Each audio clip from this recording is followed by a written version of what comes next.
जय राम जी की। जेहि विधि नाथ हो यह तमोरा, करहु सुबेगी दास मैं तोरा। की प्रार्थना प्रभु से करते हुए श्री सीताराम जी के चरणों में प्रणाम अर्पित करके अब मैं श्री रामचरितमानस के प्रथम सोपान बालकांड के पिछले भाग से आगे के प्रसंग को आप सभी के आनंद के लिए गा रही हूँ। राजा सबुर निवास बुलाई, जनक पत्रिका बाच सुनाई। सुनि संदेश सकल हर्षानी, अपर कथा सब भूप बखानी। प्रेम प्रफुल्लित राजहि रानी, मनहु सिखिनि सुनि बारद बानी। मुदित असीस देहि गुर नारी, अति आनंद मगन महतारी। लई परस्पर अति प्रिय पाती, हृदय लगाई जुड़ा वही छाती। राम लखन कै कीरति करनी, बारहि बार भूप बर बरनी। मुनि प्रसाद कहि द्वार सिधाए, रान तब महि देव बुलाए। दिए दान आनंद समेता, चले विप्र बर आशीष देता। अर्थ: राजा ने सारे रनिवास को बुलाकर जनक जी की पत्रिका पढ़कर सुनाई। समाचार सुनकर सब रानियां हर्ष से भर गईं। राजा ने फिर दूसरी सब दूतों से सुनी हुई बातों का भी बखान करके कहा। प्रेम में प्रफुल्लित हुई रानियां ऐसी सुशोभित हो रही हैं जैसे मोरनियां बादलों को गरज कर सुनकर प्रफुल्लित होती हैं।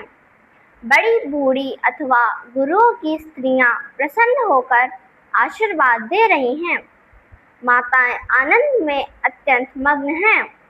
वे एक दूसरे से परस्पर उस प्रिय पत्रिका को लेकर हृदय से लगाकर छाती शीतल करती हैं। राजाओं में श्रेष्ठ दशरथ जी ने श्री राम लक्ष्मण की कीर्ति और करनी का बारंबार वर्णन किया।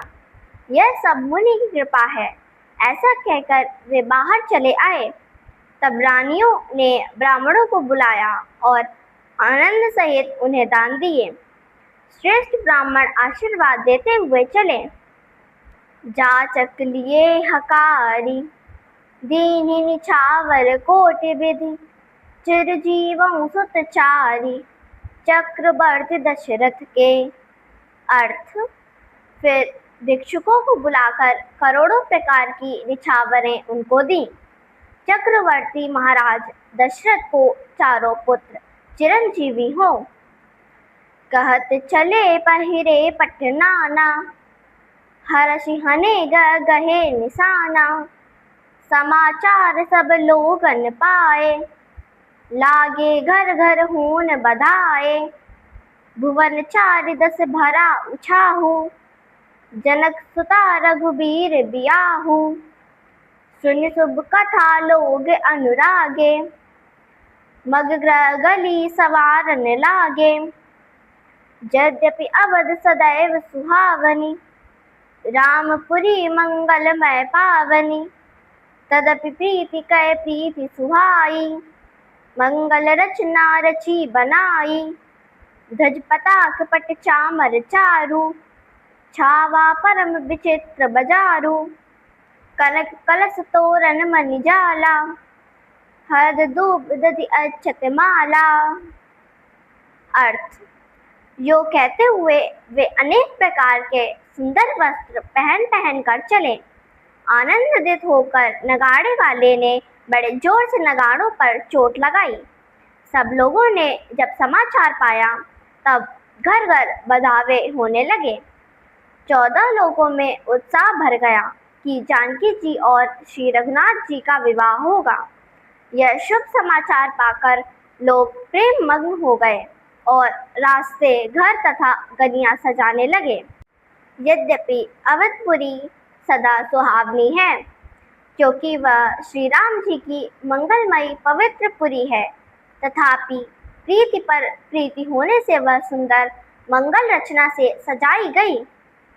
ध्वजा, पताका, पर्दे और सुंदर चवरों से सारा बाजार बहुत ही अनूठा छाया हुआ है। सोने के कलश, तोरण, मणियों की झालरें, हल्दी, धूप, दही, अक्षत और मालाओं से मंगलमय निज निज भवन लोगन रचे बुलाई। बीथी सींची चतुरसम चौके चारु पुराई। अर्थ, लोगों ने अपने अपने घरों को सजाकर मंगलमय बना दिया। गलियों को चतुरसम चंदन, केसर, कस्तूरी और कपूर से बना एक सुगंधित द्रव्य से सींचा और द्वारों पर सुंदर चौक पुराए बनाए सजाए। जाता जूथ जूथ मिली भामिनी सजी नव सप्त सकल दुति दामिनी। विदु बदनी मृग सावक लोचनी निज स्वरूप रतिमानु विमोचनी। गावहि मंगल मंजुल बानी सुनि कलरव कल कंठ लजानी। भूप भवन की मिजाई बखाना विश्व विमोहत रचौ बिताना। मंगल द्रव्य मनोहर नाना राजत बाजत विपुल निशाना। कतौ बिरिद बंदी उच्च नहीं कतौ वेद धुनि भूसुर करही। गावहि सुंदरी मंगल गीता लय लय नाम राम अरि सीता। बहुत उछाहु भुवन अति थोरा मानहु उमगि चला चहु ओरा।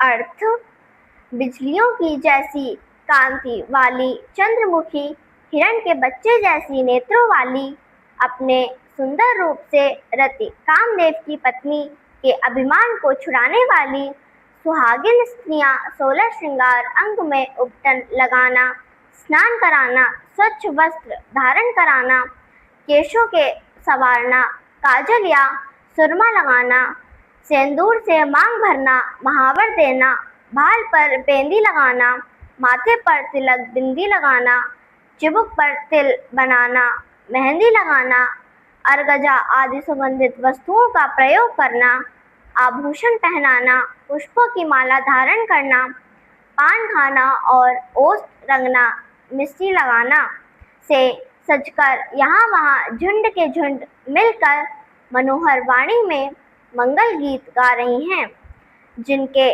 सुंदर स्वर को सुनकर कोयले भी लजा रही हैं। राजमहल का वर्णन किस प्रकार से कहा जाए, जहाँ संसार को विमोहित करने वाला मंडप बनाया गया है। अनेकों प्रकार के मनोहर मांगलिक पदार्थ शोभा पा रहे हैं। बहुत से नगाड़े बज रहे हैं। कहीं पर भोट लोग विरुदावली फुल कीर्ति गा रहे हैं और कहीं ब्राह्मण वेद ध्वनि वेद पाठ कर रहे हैं। सुंदरी स्त्रियां श्री राम जी और श्री सीता जी का नाम से ले लेकर मंगल गीत गा रही हैं। उत्साह बहुत है और महल अत्यंत छोटा है। इससे महल में न समाकर मानो व उत्साह आनंद चारों ओर उमड़ चला है। शोभा दशरथ भवन कई को कभी बरनै पार। जहाँ सकल सुर शीस मणि रामलीन अवतार। अर्थ, दशरथ जी के महल की शोभा का वर्णन करने में कौन कवि समर्थ है, जहाँ समस्त देवताओं के शिरोमणि रामचंद्र जी ने अवतार लिया है। जय राम जी की। मेरे वीडियो को नित्य देखने वालों आप सभी से अनुरोध है कि मेरे इस प्रयास को शेयर व लाइक कर मेरी सनातन धर्म के प्रति छोटी सी सेवा को अपना स्नेह प्रदान कीजिए। जिन लोगों ने अब तक मेरे चैनल को सब्सक्राइब नहीं किया है वे इसे सब्सक्राइब करने की कृपा करें, ताकि मेरा वीडियो आपको बिना विलंब के प्राप्त होवे। जय राम जी की।